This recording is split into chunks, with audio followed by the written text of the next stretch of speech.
Olá, seja muito bem-vindo a mais um Hora da Educação.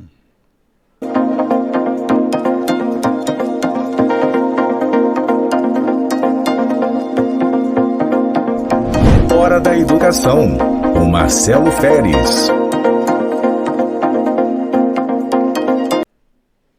E nesse nosso Hora da Educação, eu trago para vocês uma forma diferenciada da gente estar conduzindo o nosso diálogo. Eu escolhi como tema hoje, ainda nesse formato sem uma entrevista, num formato mais de trazer informações para vocês, eu escolhi falar de um assunto que é muito relevante para a nossa educação, que é a questão orçamentária e financeira da nossa Secretaria de Educação, Ciência e Tecnologia. Para alguns, esse assunto pode ser um pouco complexo, muitos números, mas é por meio do orçamento público que as ações da educação acabam sendo desenvolvidas e chegam até a sala de aula. É muito comum se discutir educação sempre na perspectiva de que ou faltam recursos, ou é necessário ampliar o recurso, ou os salários estão baixos, ou as condições da escola não estão adequadas. Portanto, a questão orçamentária e financeira, ela precede as ações que a gente pode fazer para melhorar a qualidade da educação. E aí eu hesitei um pouco, será que é o momento da gente discutir esses números da nossa educação? E entendi que é importante sim. Embora a gente não vai entrar aqui em detalhes muito complexos desses números, mas a ideia é que vocês possam conhecer um pouco mais aquilo que a gente chama de transparência na questão orçamentária e financeira, tanto da execução do orçamento do Fundeb, quanto também da própria Secretaria de Educação, Ciência e Tecnologia. E eu faço um convite a você para que possa nos acompanhar sobre os dados relativos ao orçamento e finanças da nossa secretaria. E aí eu começo, chamando a atenção de vocês em relação à questão importante da transparência. E aqui nós vamos tratar a transparência dentro de uma perspectiva inicialmente de como a gente usa o recurso do Fundeb. O Fundeb, como vocês devem saber, é um financiamento que nós temos por meio de um fundo que está presente em todos os municípios e estados da federação, também do Distrito Federal, que serve para complementar o orçamento voltado para a educação. E um destaque do Fundeb é justamente o financiamento dos servidores da educação, que nós temos como obrigação legal executar ou destinar, no mínimo, 70% do orçamento desse importante recurso que é gerado a partir de um conjunto de impostos, tanto municipais, estaduais e também do governo federal. Portanto, entender essa transparência do Fundeb é importante para que a gente compreenda para onde está sendo investido o recurso que nós temos no âmbito da educação no nosso município de Campos. E eu começo trazendo dados para vocês do ano de 2021, um ano bastante difícil, recente, porém um ano marcado pela pandemia, e que a gente não tinha condição sequer de ter aula, num primeiro momento, sequer no modelo híbrido. A rigor, a educação no nosso município ela havia sido interrompida no ano de 2020 em função da pandemia. Foram apenas 6 meses de esforços de atividades não presenciais e 2021 nós precisamos, na verdade, recompor os primeiros 6 meses também de 2020 e a retomada de 2021. Mas falando da questão orçamentária, você consegue ver aí nessa apresentação que a gente precisa trazer para vocês com slides, para que vocês possam acompanhar de forma mais detida, não ficar tão enfadonho o conjunto de números que a gente vai estar destacando aqui. E você observa, por exemplo, que a receita do Fundeb, embora tenha sido planejada para 218 milhões para o nosso município, ela na prática foi superior ao planejado e ela acabou sendo concluída em 274 milhões de reais. E como que a gente utilizou esse recurso em 2021? Desses 274 milhões, 192 milhões foi para o pagamento dos servidores da educação. Isso, na verdade, representou um percentual de 70,2%.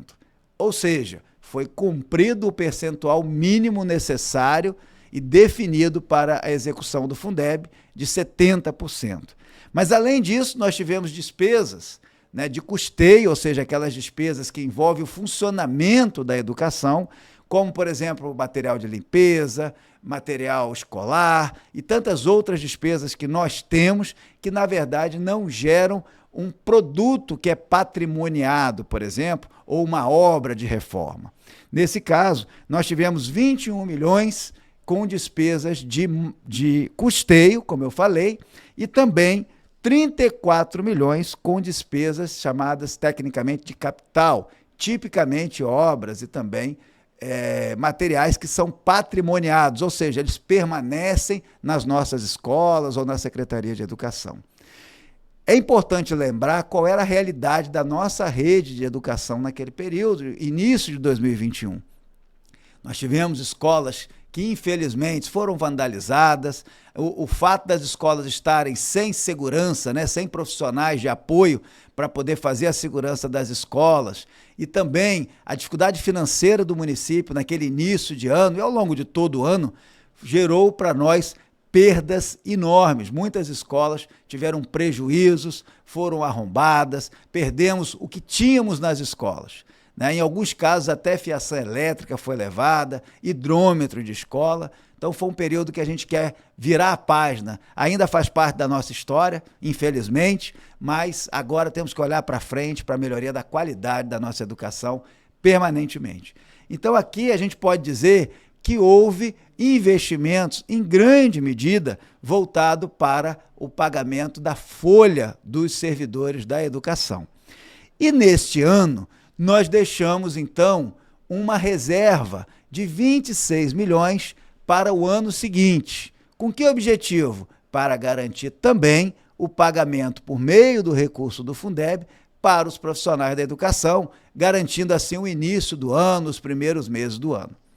E aí a gente prosseguiu, né, dessa forma, para vocês terem uma ideia, um detalhamento que eu não vou aqui percorrer, vocês tendo aí essa apresentação podem parar a qualquer tempo para poder detalhar um pouco mais o que foi gasto em 2021 com despesas de custeio e também com as despesas de capital, aí detalhada no slide que vocês conseguem visualizar, ok? Não vou detalhar mais uma vez, vocês podem a qualquer tempo revisar.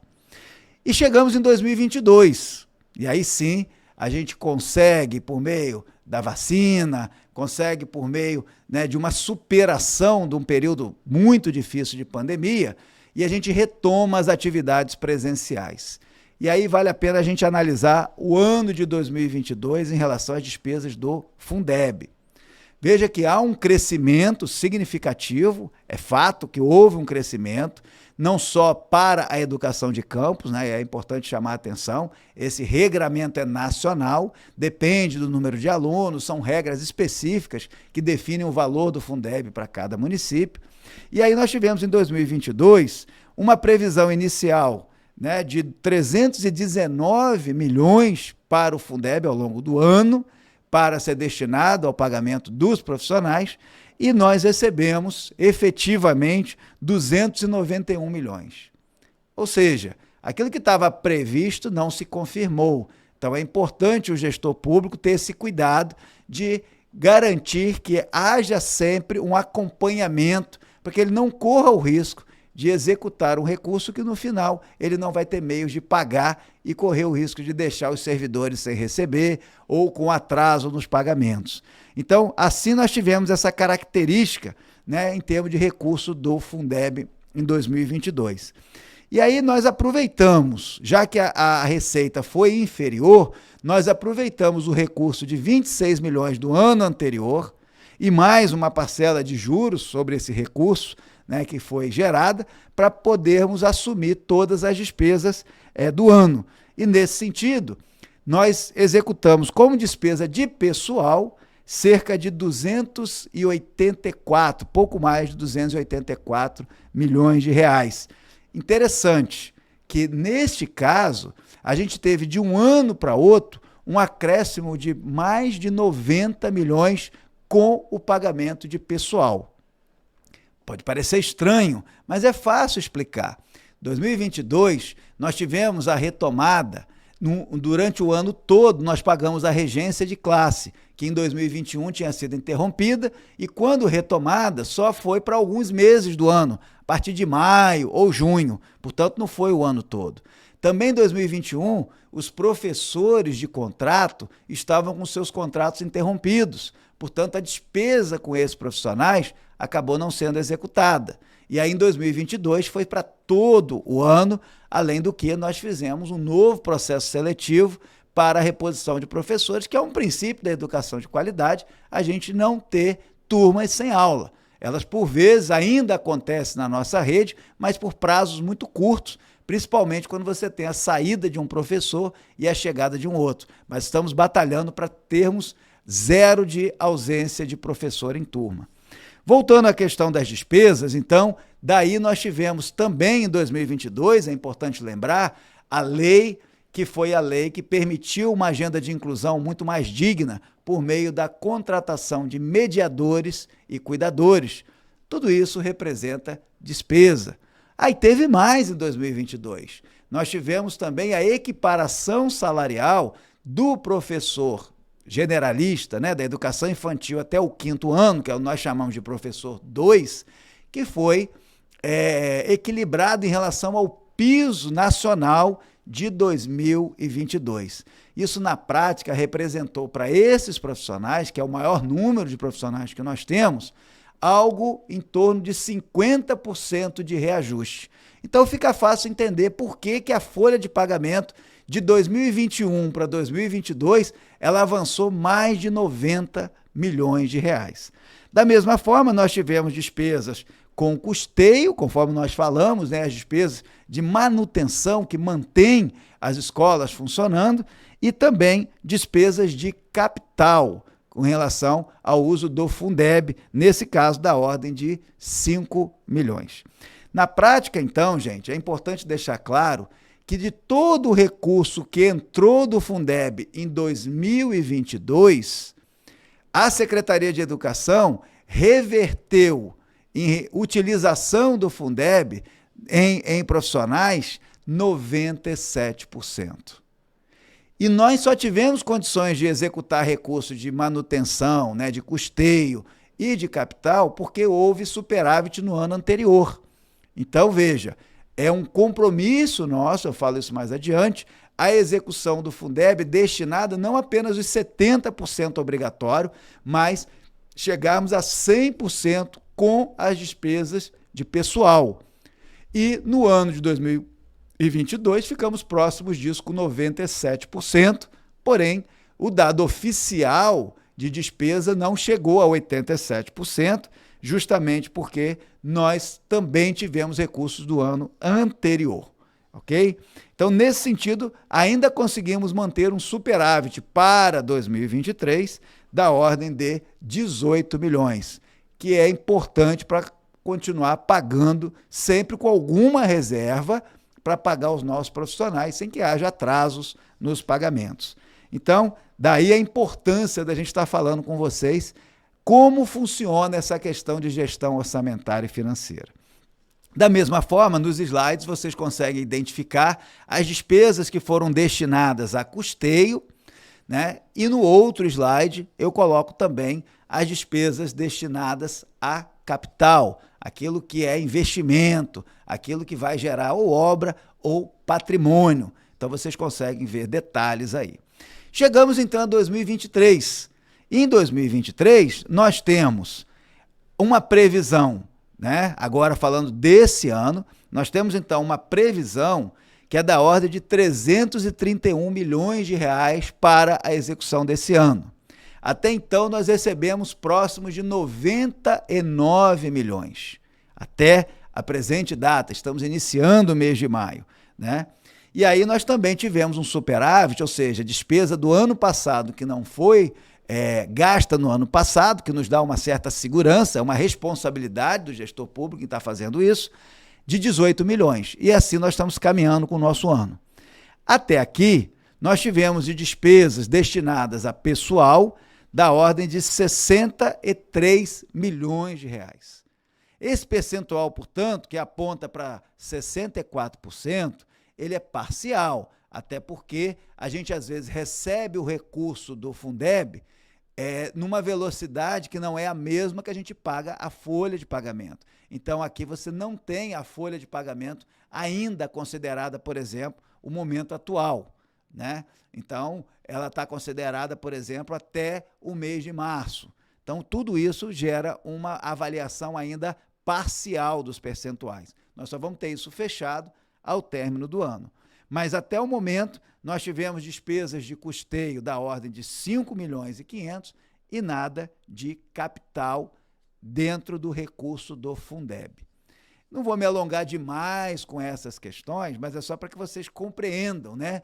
Despesas de custeio estão aí colocadas, né, na nossa rede municipal e praticamente não tivemos, né, até então, despesas de capital, vocês conseguem conferir no slide. Bom, aqui falamos de Fundeb, aqui falamos de como o recurso do Fundeb pode ser demonstrado sob o ponto de vista dessa transparência, né?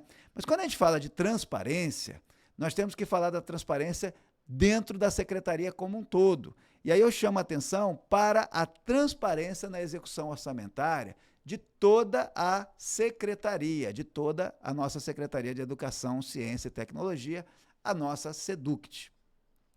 E aí é importante a gente só retomar uma questão, que eu já fui entrando mais diretamente no orçamento do Fundeb, mas relembrar, quando eu olho para a questão ampla da questão orçamentária e financeira, que a gente tem uma dimensão de utilização de créditos orçamentários, ou seja, um planejamento que é feito a partir da lei orçamentária anual, isso parte de um planejamento do executivo, vai ao legislativo para a aprovação legal, dentro de um planejamento detalhado e que posteriormente tem a dimensão da execução financeira, ou seja, aquilo que foi planejado, que passa, né, pelos entes que formalmente devem fazê-lo, né, para efeito de controle social, e chega depois para que a Secretaria de Educação, Ciência e Tecnologia assuma a responsabilidade de executar esse orçamento. Isso não é do zero, isso tem sempre um planejamento, são profissionais especializados que fazem esse acompanhamento para que a gente tenha a condição de ter segurança.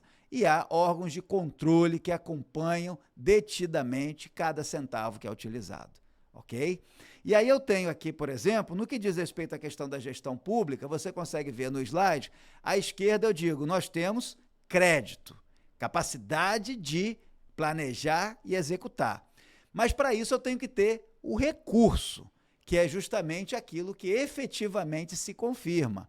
Enquanto, por um lado, você tem o planejamento orçamentário, que vai fazer de por onde você trabalha em cima daquilo que tem de previsão, como eu mencionei anteriormente, nem sempre se confirma, tanto para menos quanto para mais, mas é uma previsão, é uma boa base, e você precisa do recurso para que ele possa ser aplicado.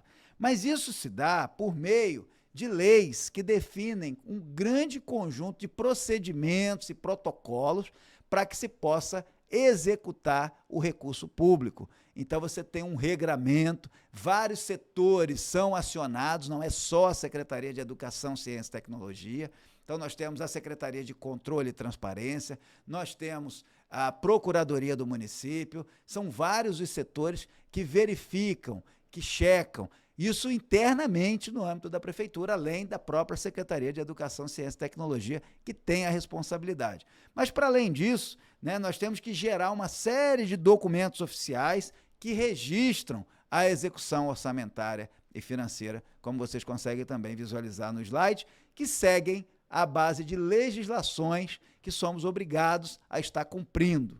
E, além disso, é importante destacar agora, para você que é mais curioso, quer entender melhor a questão orçamentária e financeira, você pode acompanhar de maneira pública, sem login, sem senha, simplesmente acessando a internet.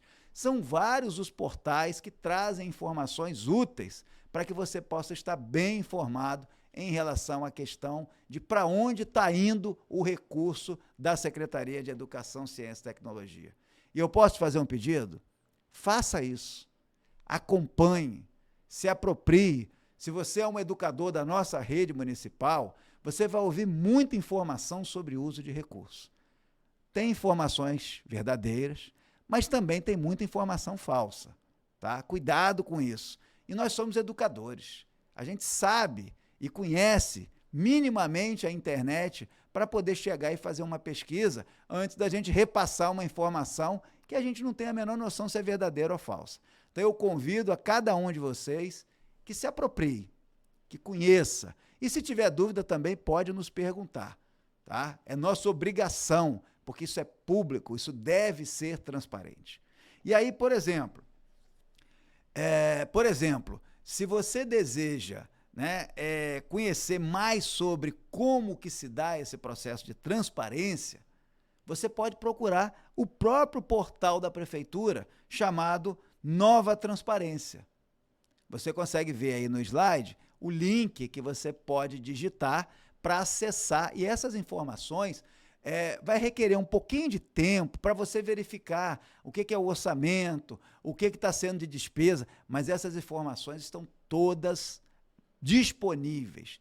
Claro que um especialista, alguém que entende, alguém que fiscaliza, vai muito mais rápido, mas nós, os educadores, também podem fazer esse tipo de pesquisa.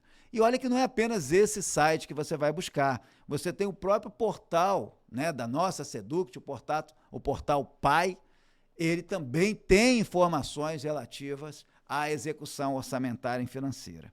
Também, se você quiser saber sobre repasse do Fundeb, como o slide mostra, então você pode acessar o site do Tesouro e dessa forma você vai verificar os repasses que estão sendo feitos do Fundeb. Nós não falamos de Fundeb há minutos atrás, então quer saber o que está chegando? E olha que a gente recebe semanalmente repasses do Fundeb. Isso tudo é público e nós queremos chamar vocês, convidar vocês a acompanhar aqueles que tiverem interesse naturalmente, né? Até porque isso é muito controlado. Mas isso também evita, sabe, que alguém, um ou outro, diga assim, o dinheiro não está sendo usado adequadamente, o volume de recurso é muito recurso e a gente não vê para onde vai. Então, transparência é para isso. E é esse o compromisso que a gente assume como gestor público. Liberação de recurso para as escolas. É possível saber o que está sendo liberado? No caso do FNDE, você consegue saber o que está sendo liberado também para as escolas. Então, está aí o site que você pode estar conferindo nos slides, né? E tem um aplicativo muito interessante que eu recomendo àqueles educadores mais curiosos que querem saber o que está sendo executado e disponibilizado para o PDDE da sua escola, porque às vezes o diretor fala, tem recurso, não tem recurso? Esse recurso público, você tem condição, como cidadão, de ter acesso. O recurso que é do PDDE, para saber se a sua escola tem, o que ela está recebendo, e outros dados da sua escola, não apenas o PDDE. Você consegue se baixar um aplicativo chamado Clique Escola. Então, se você é curioso, quer entender um pouco mais das finanças da sua própria escola, né, você pode utilizar o aplicativo Clique Escola, que ele vai te dar essa condição no celular de estar bem informado. Então, veja bem, o acompanhamento, né, público da execução orçamentária e financeira tem diversas fontes. Como cidadãos, a gente pode. Eu não vou dizer que a gente tem o dever, a gente pode fazer isso, mas a gente tem esse direito e esses sites hoje, eles nos ajudam a ter acesso. Talvez no primeiro momento seja um pouquinho mais difícil, diferente, mas se você persistir, você vai aprender e a gente está aqui para ajudar. Também tem mais um link, que é o link do CIOP, que é o Sistema de Informações sobre Orçamento Público, e aí ele traz até remuneração dos profissionais da educação. Vai lá conferir. Talvez você encontre, se você é servidor da educação, talvez você encontre o seu salário ali, né? Então, faz a pesquisa. Só chamar a atenção que essas informações, elas não devem estar com as informações do mês corrente, porque a gente trabalha a folha de pagamento, essas informações ainda vão passar por outros sistemas, são registradas para só então serem colocadas publicamente. Mas você consegue ver isso de qualquer estado, de qualquer município do país. Seguindo adiante, né, nós temos também a publicação no Diário Oficial. Antigamente, basicamente, era o que a gente tinha, publicação no Diário Oficial. E hoje a gente tem muito mais do que isso, até porque no Diário Oficial é mais difícil de você acompanhar e de ter esses dados sistematizados. Mas o importante é que a gente tenha essas informações. E também nós temos o CACS-Fundeb, né, que é um conselho que tem a responsabilidade de acompanhar a execução, né, do Fundeb. Nós temos o Conselho de Alimentação Escolar, como vocês podem ver no slide, que são conselhos especializados, formados por profissionais eleitos com representatividade de sindicato, da gestão escolar, dos professores, dos pais, dos alunos, enfim, e tudo isso voltado, né, para que a gente tenha a condição de ter esse acompanhamento com publicidade. Além de termos o Tribunal de Contas do Estado, né, que monitora e acompanha tudo isso, além dos recursos próprios do município e dos royalties. Portanto, quando a gente discute essa questão de publicidade, transparência dos recursos públicos, a gente faz isso olhando nos olhos, porque a gente sabe como fazer tecnicamente e tem muita responsabilidade no sentido de valorizar tanto aquilo que é necessário aos profissionais, quanto também é necessário de investimento e de custeio para que as nossas escolas e creches possam funcionar da melhor maneira. Por isso que a gente pode olhar aí nesse slide que há um acompanhamento com controle, né, que a gente chama de controle social. Então você tem os conselhos, tem poder legislativo, tem a lei de acesso à informação, tem ouvidoria, tem portal da transparência, e isso permite a gente fazer o planejamento e o replanejamento do orçamento, a obtenção das receitas, que normalmente vem de impostos, mesmo o Fundeb vem de impostos. A gente faz a execução das despesas baseadas naquilo que está sendo recebido e, por meio do controle social e institucional, a gente vai tendo as avaliações, análises, se esses recursos estão sendo analisados adequadamente. Me lembro da experiência que eu tive no Ministério da Educação por 8 anos, e lá a minha gestão, durante o período que eu estava envolvido na gestão, foram mais de 14 bilhões de reais. Me orgulho muito em falar disso, porque isso não era uma ação executada apenas por mim, era toda uma equipe gerencial, mas se forem somadas todas as despesas que envolviam os institutos federais, o Pronatec, né, foi ao longo de alguns anos, essa gestão envolveu cerca de 14 bilhões de reais. Graças a Deus, tudo isso foi feito, né, com muita lisura, e nós seguimos a nossa vida sem nenhum tipo de acusação, nenhum tipo de processo, porque é possível você fazer a coisa do jeito correto, né, por meio da execução do orçamento público, e foi assim que foi feito na nossa gestão.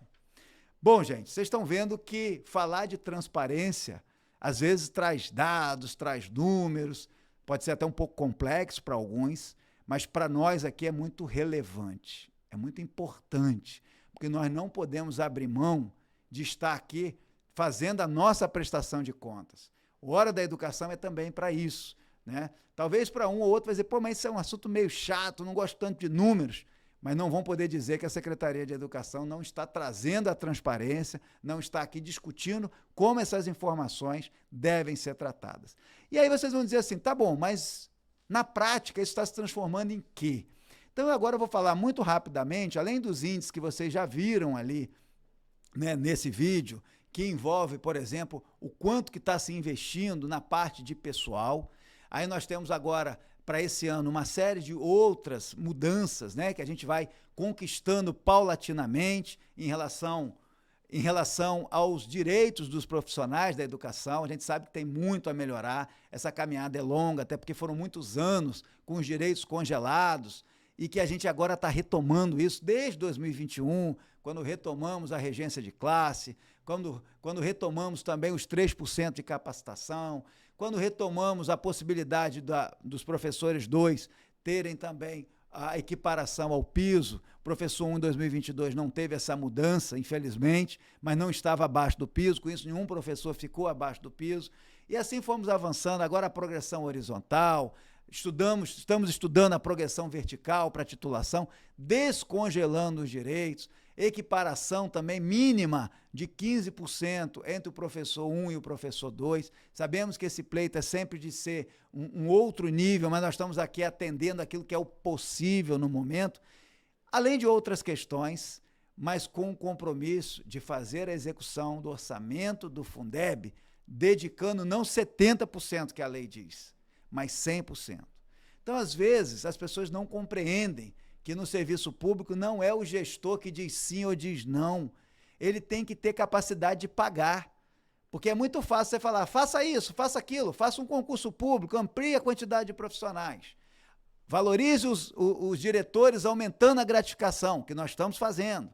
Né? Aumente o salário dos profissionais da educação, que nós precisamos, estamos com essa dívida grande e vamos trabalhar fortemente para que a gente tenha uma carreira, um plano de cargos, para ser mais específico, um plano de cargos e salários voltado para todos os profissionais da educação, além dos profissionais do magistério. Porque nós não temos na educação. Isso é uma atividade prioritária da Secretaria de Educação, é desenvolver esse plano de cargo, carreira e salário para os demais profissionais, para que a gente tenha a condição de colocar isso dentro do Fundeb com mais autonomia, de valorizar esses profissionais. Mas tudo isso tem despesas. Quando a gente fala aqui com orgulho, o Fundeb deu 300 milhões, isso não é algo infinito. Né? Se a gente está executando o recurso já direcionado para os profissionais da educação, então não dá para dizer, então dobra esse valor, porque depois o governo federal vai compensar. Não é assim. A gente faz a gestão com responsabilidade e é nesse sentido que eu vou demonstrar para vocês agora, de maneira muito breve, também para que vocês tenham nos slides, só alguns dos investimentos, né, que a gente tem feito em relação à nossa educação e na proporcionalidade. Observem rapidamente em relação à execução orçamentária de toda a secretaria em 2021. A folha de pagamento, ela teve como índice 62% de todo o recurso, enquanto o custeio ficou em 22% e os bens permanentes em 16%. Isso no orçamento de 392 milhões. Aí a gente vai para 2022 e a gente encontra num orçamento de quase 670 milhões e nós tivemos a folha de pagamento da ordem de 48%, né? E tivemos 39% em custeio e 8% em bens permanentes. Esse foi o nosso retrato do orçamento de 2022. E alguém pode dizer assim, mas por que esse orçamento cresceu tanto? Em parte porque nós não usamos em 2021 por conta da pandemia. E aí nós tivemos que aplicar essa diferença orçamentária que não foi usada em 2021 em 2022. E agora em 2023, a previsão orçamentária que está colocada aqui é de 588 milhões para o ano, com a previsão de 63% do orçamento destinado a pagamento dos profissionais. Esse índice tende a ser até um pouco maior com as mudanças que estão havendo em relação ao descongelamento de direito dos profissionais da educação, dos professores principalmente. E aí, se nós estamos falando disso, significa dizer o seguinte, quando se pensa que tem um orçamento de 580 milhões, é muito dinheiro, mas nós não podemos negar que a maior parte, nesse índice que nós estamos falando agora, é para honrar os compromissos relativos aos nossos profissionais da educação, que educação é uma atividade eminentemente humana. Sem profissional da educação, não existe educação, certo? Então, a gente sabe disso, mas não é possível, por essa razão, né, é só a gente comparar com outras realidades, pagar salários que não sejam sustentáveis em relação ao orçamento, ok?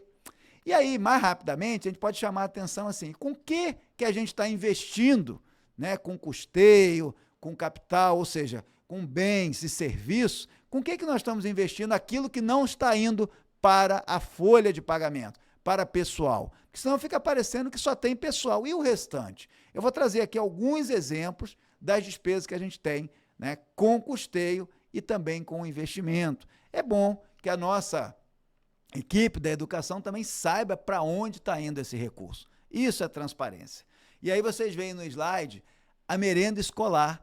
A nossa merenda escolar, vocês sabem, no início, né, nós não estávamos na melhor velocidade possível, né, como bem diz o nosso prefeito Vladimir Garotinho, né, mais importante que a velocidade é a direção. Quando você está na direção certa, ainda que você não esteja na maior velocidade, você não perde tempo. Nós tivemos situações de merenda escolar em campos que, infelizmente, foi interrompida no passado.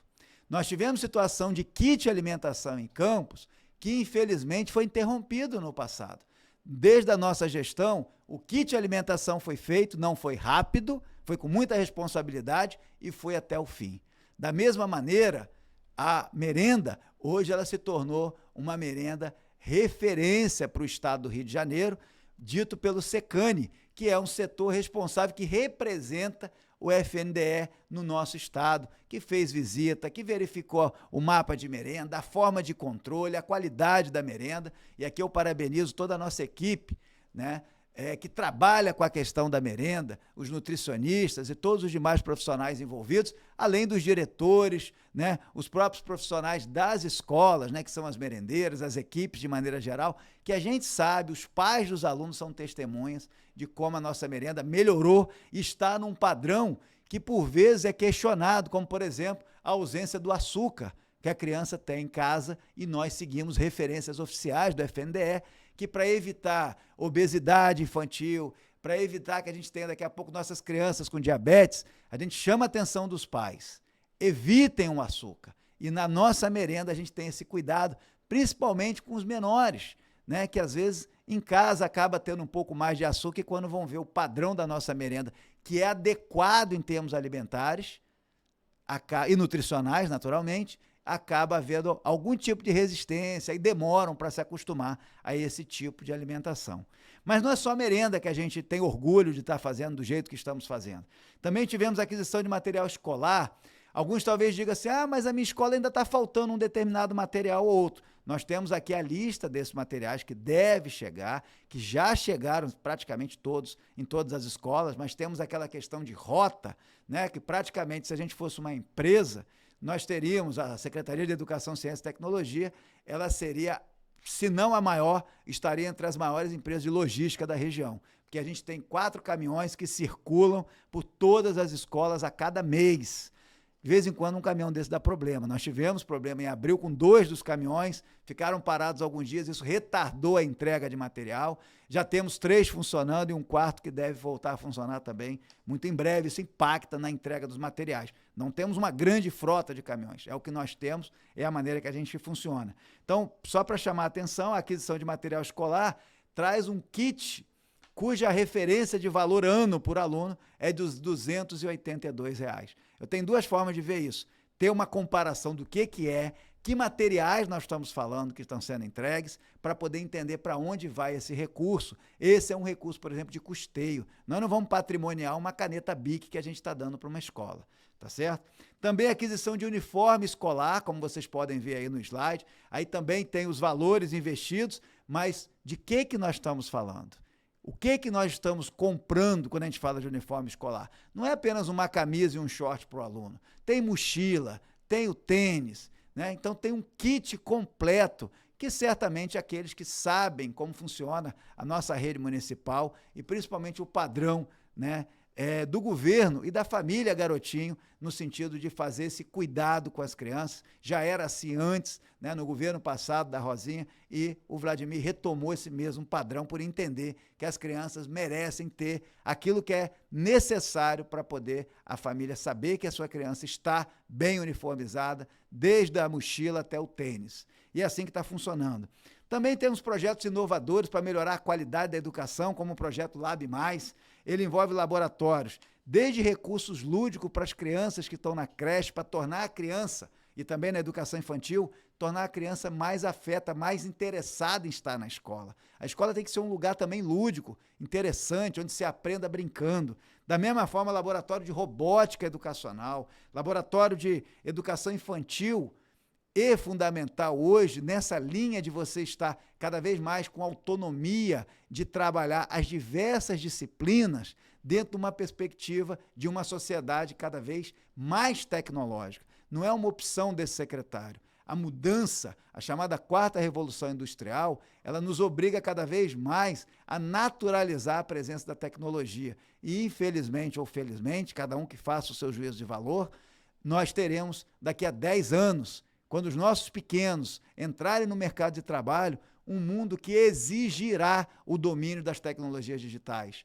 E, infelizmente, se a gente não fizer isso agora, as chances dos nossos pequenos de fato chegarem a ser empregáveis, né, estarem aptos a realmente entrar no mercado de trabalho e contribuir para a sociedade se reduz muito. Então é hora de começar desde a educação infantil. E temos laboratórios de matemática, laboratórios de ciência. Imagine como é para um professor de matemática, de ciências, se ele não tem a capacidade, né, de utilizar um mecanismo mais concreto. Infelizmente, a nossa rede praticamente não tinha laboratórios dessa ordem. E vamos dizer a verdade, é preciso que o professor tenha condições de trabalho. A valorização não é apenas salário, se não há a menor capacidade dele estar utilizando ferramentas que vão permitir que o aluno entenda de forma mais concreta, de forma mais prazerosa, a partir de exemplos, a partir de experimentos, para poder sair apenas do quadro e da abstração que muitas das vezes a educação acaba se colocando e se torna cansativa, né? Por falar em cansativo, não vou me alongar muito mais, né, nesse nosso Hora da Educação e caminho aqui para a conclusão de outros exemplos, como é o caso das obras de reforma. A letra está um pouco pequena, né, mas você consegue ler quantas unidades. São mais de 40, são 47 unidades, cerca de 27 milhões de reais investido em reformas de escolas. Ah, mas não chegou na minha escola está muito precária. Nós sabemos que para uma rede muito antiga, que estava muito sofrida, seguramente a gente não consegue fazer tudo ao mesmo tempo. A gente sempre reforça isso. É possível avançar, mas não é imediato, é preciso ter um pouco de paciência. 47 escolas em reforma é um número muito maior do que muitas redes escolares em diversos municípios. E nós estamos reformando todas elas. Também a aquisição do Chromebooks. Estou pagando a dívida, né? Eu falava sobre Chromebook já há bastante tempo e nós conseguimos, mais uma vez, via um pregão eletrônico, da mesma forma que fizemos da outra vez. O Tribunal de Contas solicitou avaliar, né? Pediu que fosse feita algumas mudanças, mas nada que questionasse a natureza do processo como ele foi feito, ou qualquer suspeição com relação a mau uso do recurso público. Isso é público também, aquilo que foi solicitado pelo Tribunal de Contas. Então, qualquer olhar sério saberá que não foi nada relacionado a valores, superfaturamentos. Nós não temos nenhuma acusação nesse sentido. E aí é importante deixar claro, não foram só Chromebooks que vão ser entregues aos profissionais, professores, né, auxiliares de turma, auxiliares de secretaria, diretores, vice-diretores. Esses equipamentos ficarão com os profissionais na forma de comodato, ou seja, eles levarão para casa. Mas se alguém ganhar na loteria, conseguir um emprego muito melhor, resolver sair do país, aí tem que devolver. Não pode pegar e falar assim, eu gostei, mas eu já tenho computador, vou passar para o meu filho. Não, não pode. Eu quero vender. Não, não pode. É seu para o seu uso, voltado para a educação, para o seu trabalho. Se você deixar a rede municipal, você precisará devolver o equipamento. Também nessa questão das aquisições, nós adquirimos um volume grande, né, naturalmente, mais de 5.000 Chromebooks, que também vão estar em laboratórios nas escolas, e também mais de 1.200 computadores. Serão entregues em breve, tá? Dentro de aproximadamente um mês é o prazo estipulado para que eles nos entreguem. Então é importante entender aí que não são só Chromebooks, mas também os computadores para nos ajudar a estar com as escolas informatizadas, porque é preciso ter os sistemas informatizados que vão dar apoio ao nosso trabalho nas escolas. Esse mês estamos implantando mais um sistema informatizado, que é o sistema SUAP educacional. Vai chegar nas escolas para que a gente tenha todo o acompanhamento, além do sistema Educar, todo o acompanhamento da frequência dos estudantes, né? Agora nós temos condições de fazer isso e durante esse mês vocês vão estar sendo treinados, aqueles que são professores, para fazer esse preenchimento dos dados. Também o transporte escolar, vocês podem observar aí, né, o transporte escolar, que é algo relacionado a uma parcela dos alunos no interior do município, né? Então, nós temos aí cerca de 6.000 estudantes que são beneficiados com o transporte escolar. Estamos fazendo um novo processo licitatório de transporte escolar, dessa vez também para contemplar alunos da educação de jovens e adultos e também os alunos que são universitários e que precisam de um transporte, principalmente vindo dos distritos, para estudar na cidade. Também temos um projeto chamado Biblioteca em Casa, né? Porque entendemos que a leitura é fundamental. A tecnologia digital, ela só pode ser alcançada por aquele que sabe ler. Então, entendemos que a leitura não vai ser substituída sob nenhum ponto de vista, porque é onde você reflete, é onde você consegue ampliar a sua capacidade, né, de análise, a capacidade mental. Então, os nossos alunos precisam ter, e aquilo que a gente entendeu como projeto, uma biblioteca em casa, mas é um projeto, não é um conjunto de livros que todo mundo recebe o mesmo. Para cada série tem um tipo de título diferente, é um conjunto de 15, 20 livros de acordo com o ano escolar e que deve ser tratado e acompanhado como uma forma dos alunos estarem aprendendo cada vez mais, fazendo a sua leitura para além daquilo que está colocado no livro didático, tá? Então esse é o projeto Biblioteca em Casa, temos também aí os slides demonstrando para vocês.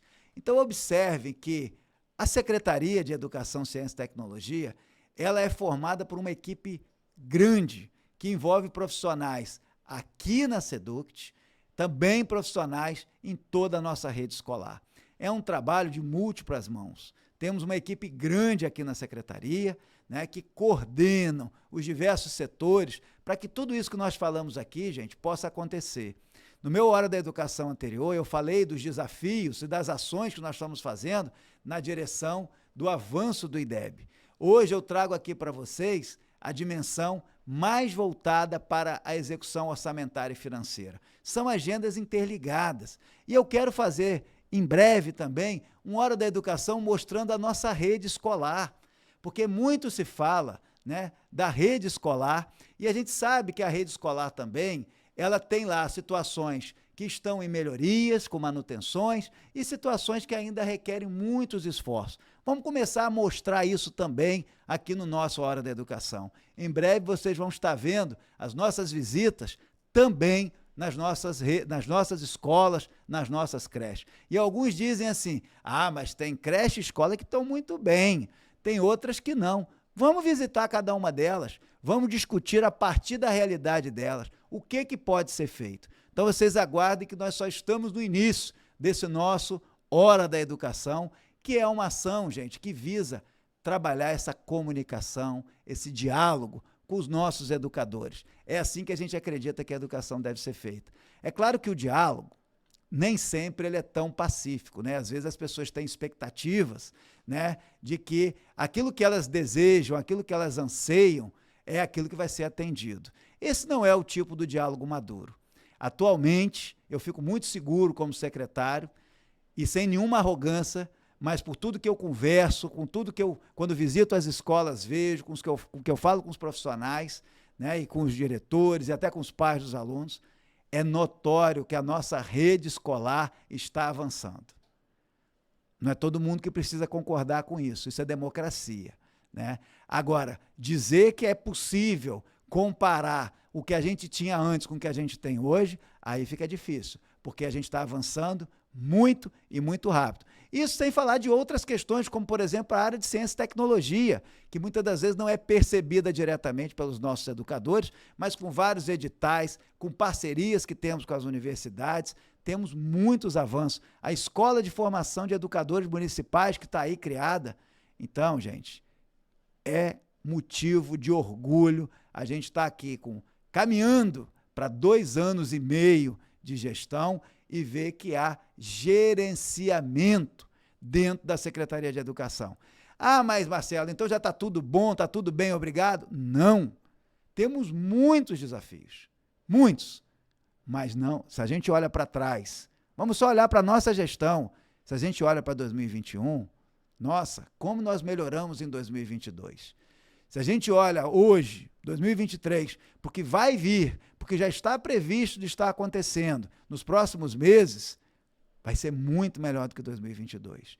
Então, eu agradeço a vocês pela confiança, né? Agradeço a vocês que participam, né, das nossas redes sociais. Alguns participam de forma mais veemente, com a expectativa muito imediatista, e a gente fala para esses, vamos com calma, nós temos tempo, nós estamos melhorando. Mas a situação está difícil para todo mundo. Então, vamos fazer o que é melhor, vamos nos unir para que a nossa educação melhore, para que a nossa condição de trabalho melhore e para que a gente possa ter, sim, uma condição digna de ser respeitados, porque é isso que todos nós queremos. Eu acho que vale para vocês, né, educadores, vale para mim como secretário, como cidadão, como professor. Então a gente conhece os dois lados. Eu sou professor também, sei o que é estar na sala de aula, sei o que é estar também buscando melhorias salariais. Isso tudo faz parte, mas as coisas não se misturam. A qualidade do nosso trabalho e o nosso comprometimento com a educação está dado quando a gente fez a opção de ser educador. Isso é uma questão ética. E por falar em ética, chegou a nossa hora da reflexão. Hora da reflexão.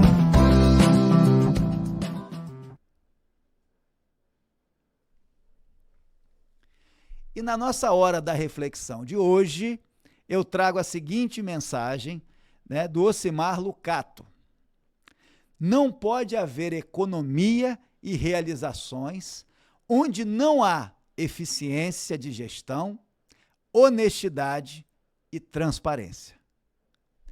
Muito obrigado a você que ficou com a gente aqui nesse Hora da Educação e nos acompanhe na nossa próxima edição, na quarta-feira que vem, nesse mesmo horário.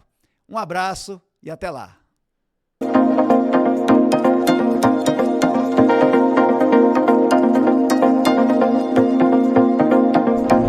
Hora da Educação, com Marcelo Feres.